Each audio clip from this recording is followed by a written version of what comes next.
first sound was not the crash. It was the silence right before it. That strange, heavy silence that fills the cabin when everybody knows something is wrong, but nobody wants to be the first to say it out loud. The plane was already trembling as it cut through the dark green sky above the jungle, and the storm outside looked less like weather and more like the world itself was trying to swallow them whole. Then came the screaming, the violent shaking, the smell of burning metal, and the terrible realization that this was no longer a flight. This was a fight for life. And by the time the wreckage finally stopped moving, by the time the smoke rose through the broken trees and the rain began to wash over the torn fuselage, one truth stood above all the chaos like a cruel curse. Everyone on board had vanished into the jungle's merciless grip except one passenger, the one person no one would have guessed could survive. And what happened to him next would become a story that no one who heard it ever forgot. His name was Daniel Mercer, and before that flight his life was the kind most people would call ordinary. He was not famous. He was not rich. He was not the sort of man anyone would look at twice in a crowd. He was 37 years old, a survey consultant with a calm face, tired eyes, and hands that always seemed to be holding a pen, a paper cup of coffee, or a folder full of maps. He had spent the better part of his career traveling to remote places, checking routes, inspecting land, and working with teams that operated where roads barely existed. His family joked that Daniel could find a way through a desert with nothing but a broken compass and a stubborn attitude. He laughed whenever they said that, never realizing how much truth would one day be hidden in those words. That morning had begun with the kind of uneventful confidence that makes disaster feel impossible. There was a small charter flight carrying a group of workers, a few engineers, a medical volunteer, and several passengers who were crossing over a dense stretch of jungle because the roads were destroyed by flooding. Daniel had boarded with a notebook in his bag and a half-finished cup of coffee in his hand, already thinking about the site he had to inspect after landing. He remembered the pilot greeting everyone with a tired but steady voice. He remembered the cabin smelling faintly of fuel, wet fabric, and the plastic sweetness of cheap coffee. He remembered one woman sitting near the window, nervously tapping her fingers against her tray table. He remembered a little boy traveling with his uncle, asking whether the clouds below looked like cotton or smoke. The world still felt normal then. In the minds of everyone aboard, this was only a difficult trip, not a deadly one. They took off in heavy weather. The sky had been changing all morning, with clouds gathering in thick layers like bruises across the horizon. The flight attendants were not on a luxury jet, just a small regional aircraft with cramped seats and a buzzing cabin. The engines strained as if they already knew the path ahead was dangerous. For the first 20 minutes, people did what travelers always do. They settled into discomfort, adjusted seat belts, stared at their phones, and pretended not to be afraid. Daniel watched the window and tried to focus on the map in his notebook, but the turbulence grew worse and worse. The plane began to bounce in the air as if the storm were throwing it from beneath. A child started crying. Someone prayed under their breath. The lights flickered. Then the captain's voice came over the intercom, tight and controlled, saying they were experiencing rough air but everything was under control. It was a lie, though no one knew it yet. The first impact came from the left side, a violent shaking that sent bags crashing from overhead compartments. The second came moments later, harder, louder, a metallic groan so deep it sounded like the plane itself was being crushed by a giant hand. Daniel looked toward the cockpit door and saw movement, panic, and then a sharp, terrifying downward tilt. People screamed. Oxygen masks dropped. The floor seemed to vanish beneath everyone at once. The plane lurched through the clouds, tearing through branches, slamming into thick jungle canopy, bouncing off trees, and tearing itself open with a scream of metal that drowned out human voices. Daniel was thrown hard against the seat in front of him. Glass shattered. Smoke burst into the cabin. The smell of burning wire and wet earth flooded everything. The plane split. Lights died. The world became a blur of fire, rain, and darkness. When Daniel woke, he did not know he had survived. At first he thought he was dead. He was hanging at an angle, half trapped beneath a twisted seat, his ear ringing so loudly that it felt like the inside of his skull was full of alarms. Rainwater dripped onto his face. One of the windows nearby had vanished, replaced by a slice of gray sky and tangled branches. The plane was no longer a plane. It was wreckage scattered across a jungle floor that had swallowed it whole. He tried to move and felt pain explode through his chest and shoulder. He tried to speak and only a rough whisper came out. His mouth was full of blood. Somewhere nearby, someone was moaning weakly. Somewhere else, a voice was calling a name over and over, then suddenly stopped. Daniel forced his body free inch by inch, using broken metal as a lever. He tore his shirt on jagged edges. His hands slipped in blood, mud, and fuel. Every breath hurt. Every movement was agony. But somewhere in the back of his mind, beneath the shock, one thought had already begun to grow like a flame. He had to get out. He had to find the others. He had to survive long enough to tell someone what happened. He stumbled into the jungle on shaking legs and found a world so dense, so alive, and so hostile that it barely seemed like the same planet. Trees rose like black pillars into the mist. Vines wrapped everything like living ropes. The rain came down in thick silver lines, hissing against the still smoldering pieces of the aircraft. He called out, first quietly, then louder, then with the full force of desperation. No answer came. He moved back toward the wreckage, scanning the twisted metal for signs of life, but the horror of what he found would haunt him forever. The cabin had been torn apart beyond recognition. Seats lay in heaps. Luggage was scattered like broken bones. There were no obvious survivors, no hands waving, no voices calling back. Only silence and rain and the awful truth settling over him slowly, mercilessly, that he may have been the only one walking away from this nightmare. He looked at his own injuries and felt a strange absence of panic. It was not bravery. It was shock. He had a deep gash across his forehead. His left shoulder felt wrong, maybe dislocated, and his ribs burned with every breath. One ankle had already begun to swell, but he was alive. Somehow, impossibly, he was alive, and that gave him only two choices: lie down and die, or move deeper into the jungle and fight for another hour. He chose the second without even fully realizing he had made a choice. He ripped a long strip from the fabric of his seat cushion and used it to wrap his shoulder as best he could. He found a metal water bottle crushed but still sealed, then a small flashlight that somehow still worked in short flickers. He pocketed a lighter, a packet of peanuts, and a torn piece of a safety card with a map-like diagram on it. It was ridiculous, pathetic equipment for surviving the jungle, but it was all he had. Then he looked one final time at the plane, at the smoke rising through the rain, at the lifeless wreckage, and understood that the story of that flight had already ended. His story had only just begun. The jungle did not welcome him. The jungle judged him.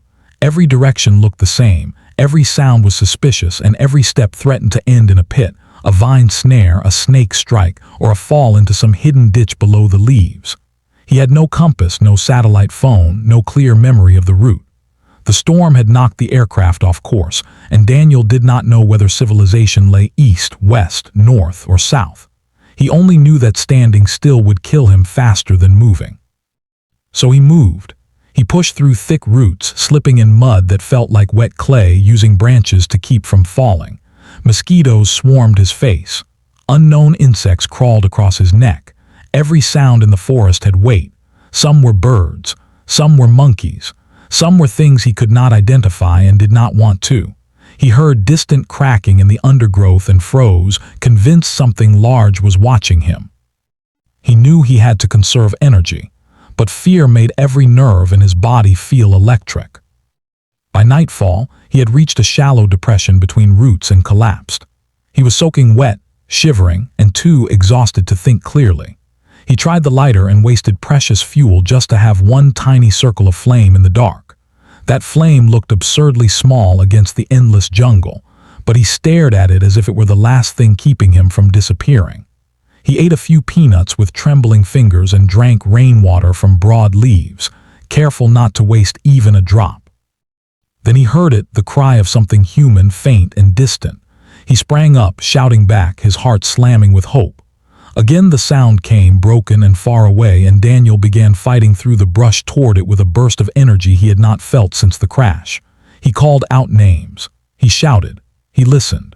But as he neared the sound, it turned out to be only a trapped parrot shrieking at the moon through the branches.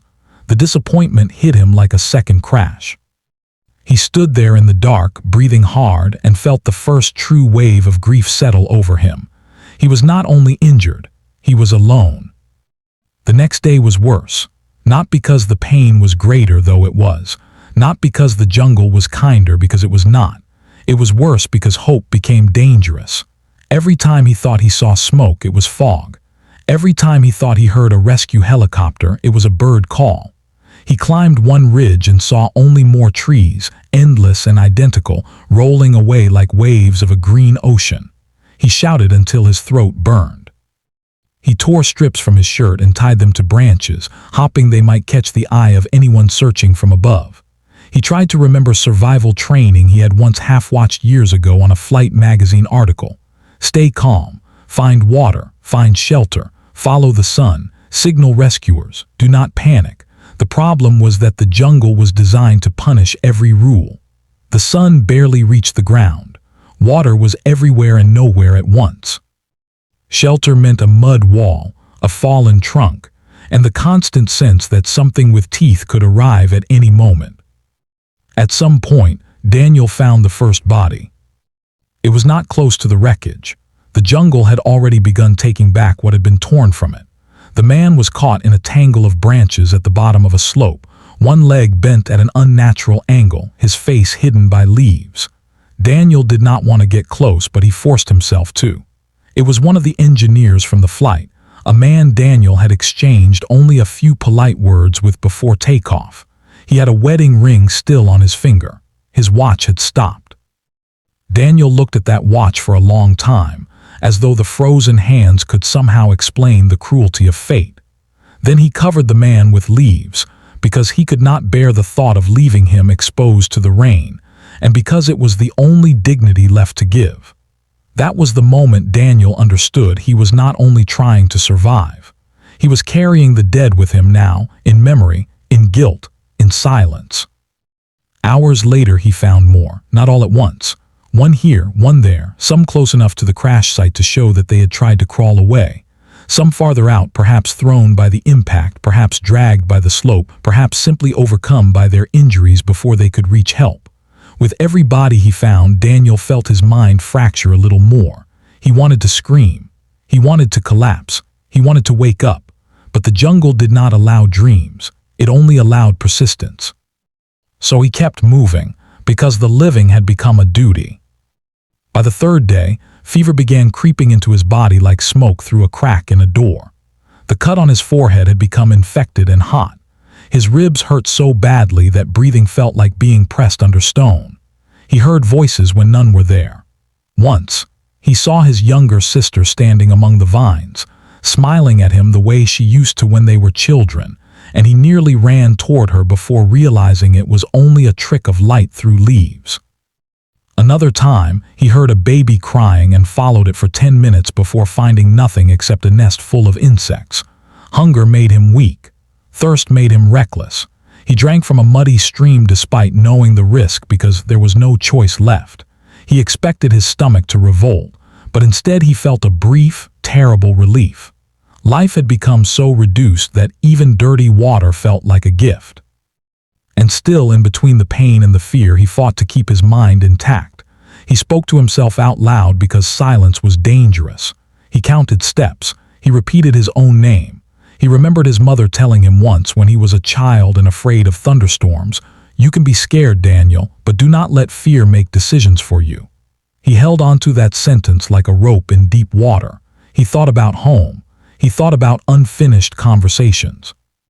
He thought about the way he had told his daughter he would be back in a few days, and now had no idea whether he would ever see her again. The guilt was unbearable. He wondered whether anyone was searching. He wondered whether the world had already moved on. He wondered if his family had been notified. He wondered how many hours had passed since the crash, and whether a rescue team was circling overhead, missing him because the canopy was too thick. Then on the fourth day, he heard a sound that did not belong to the jungle. It was not an animal. It was not thunder. It was mechanical, a helicopter. At first he thought he was hallucinating and he did nothing. Then it came again, low and chopping through the sky. Daniel dropped to his knees, ripped off his shirt, and climbed onto a fallen tree trunk, screaming with every ounce of strength left in him. He waved the fabric overhead. He kicked mud into the air. He shouted until his voice broke. The helicopter passed once, then turned. He saw it. A dark shape above the trees, a lifeline, a miracle. He lit his last remaining fire source and waved smoke. The helicopter hovered, but the canopy was dense. Someone's voice crackled through a loudspeaker, impossible to understand. Then, devastatingly, the aircraft moved away. Daniel nearly gave up right there. Hope had shown itself just long enough to hurt him. But before despair could fully take hold, he remembered something important. If they had seen him once, they might see him again. So he found the highest ground he could and built a signal the best he knew how. He stacked wet branches, leaves, and broken bark. He used the lighter carefully, coaxing a weak flame into thicker smoke. He dragged bright scraps from the wreckage, pieces of fabric, reflective foil, a torn section of metal polished by rain. He laid them out in the open. He kept the fire alive through sheer stubbornness. Hours passed. The helicopter did not return. Night came. He stayed there, guarding the smoke piles like a man guarding the edge of the world. The rescue did not come that day. It came the next morning after a search team, finally narrowing the area from debris reports, weather patterns, and a fragment of emergency radio noise, managed to circle low enough to spot the irregular signal.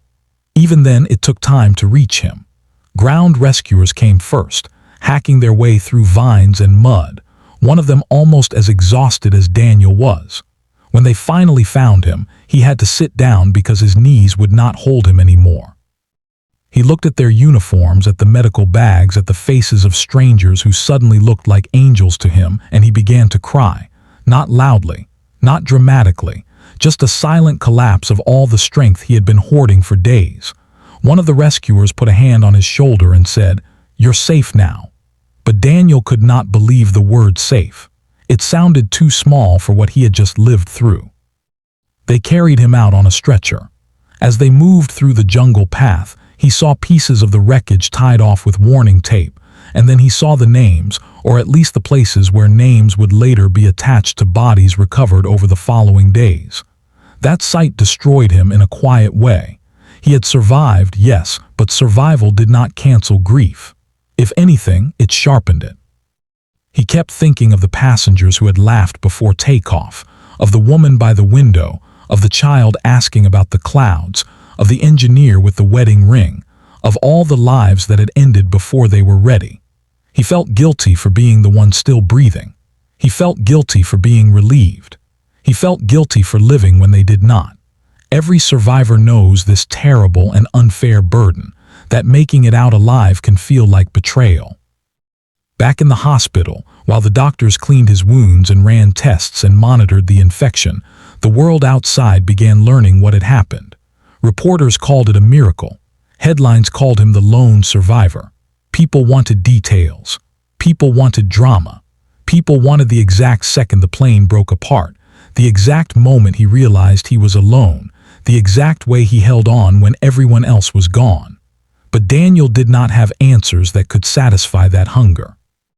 He only had fragments, the smell of burning metal, the sound of rain on twisted aluminum, the sight of a wedding ring in the mud, the feeling of being terribly, absolutely human in a place where nature did not care whether he lived or died. When he finally spoke to investigators, he told them the truth as best he could.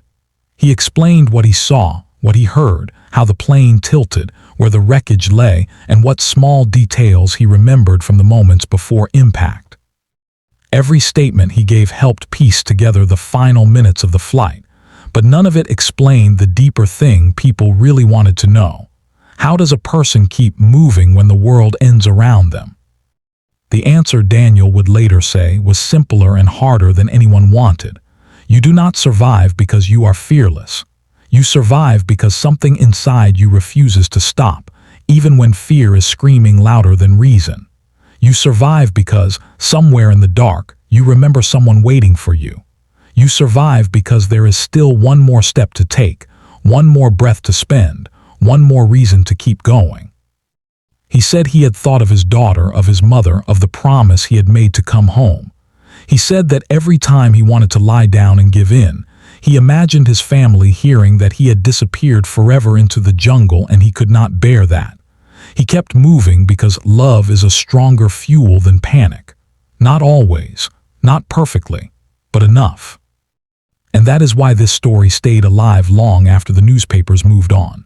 Not because it was only a survival story, but because it was a reminder of how fragile life is and how astonishing the human spirit can be when trapped between terror and hope. Somewhere in the middle of that jungle, with no map, no certainty, and no guarantee that anyone was coming, one injured man chose not to vanish. He chose to fight. He chose to stand up when every part of him wanted to lie down. He chose to believe that a smoke signal could matter, that one more step could matter, that one more hour could matter. And against all odds, against the storm, against the wreckage, against the jungle that seemed determined to erase him, he was found. So before this story ends, take a second to like, comment, share, and subscribe, because stories like this deserve to be remembered, and the next one may remind someone else that hope is never as far away as it feels in the darkest moment. And if this story did anything, let it do this. Let it remind you that life can change in one breath, that survival is never guaranteed, and that every ordinary day is more precious than it appears. The moral is simple, but it is powerful. When everything falls apart, do not let fear make the final decision. Keep moving, keep hopping, keep believing. Sometimes survival begins the moment you refuse to surrender.